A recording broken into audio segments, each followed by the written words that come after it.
I never thought I'd be one of these mums that would sit back and say, oh, how time's flown. It seems only yesterday my kids were little. But actually, it's true. It doesn't seem that long ago that I was pushing my kids around in their strollers. And now, they're driving me around in my car. The time that we have with our kids at home is so limited, yet there's so much potential for us to invest wisely.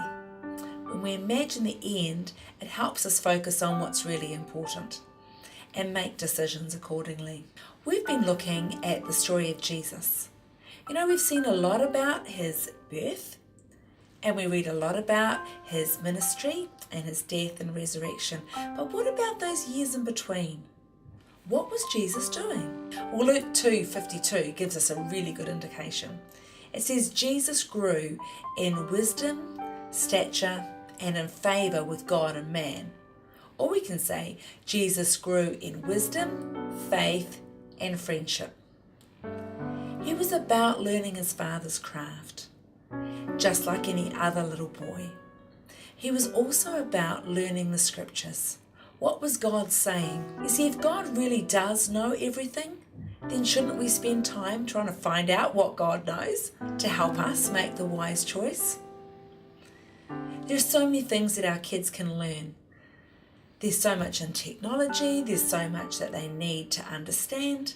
But what if it all boiled down to 3 statements? What if their faith journey could be built on 3 solid legs? One that says, I can trust God no matter what. The other, I need to make the wise choice. And I need to treat others the way I want to be treated. As parents, we want our children to know God, to know him not just by name, but reality. We want them to know him in a way that they certainly can trust him. You see, we are the people that are going to help them, because they're going to look at our journey and they want to know, do we really believe what we're saying? It's good to stop and reflect and to think back over the years. Grab a family album out and have a look. It'll make your kids laugh. Our kids make fun of the clothing we used to wear and the hairstyles. Little do they know that one day their children will be doing the same. But as we stop and reflect, think about what really matters most in your family. And are you building into that? We've got an exciting challenge for you to do this month. Why not start a family memory book?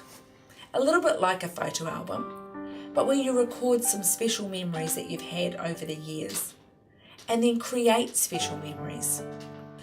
Knowledge is about discovering something new so you can be better at what you do. You can share your knowledge with your children and help them discover something new so that they can be better at what they do. Spend time reading God's word together, praying together, making memories together. Family time is so important. Don't lose it. Invest it wisely. Create this memory book, and then you'll be able to sit back and relive some of these moments in the year, making every moment that you can count with your kids.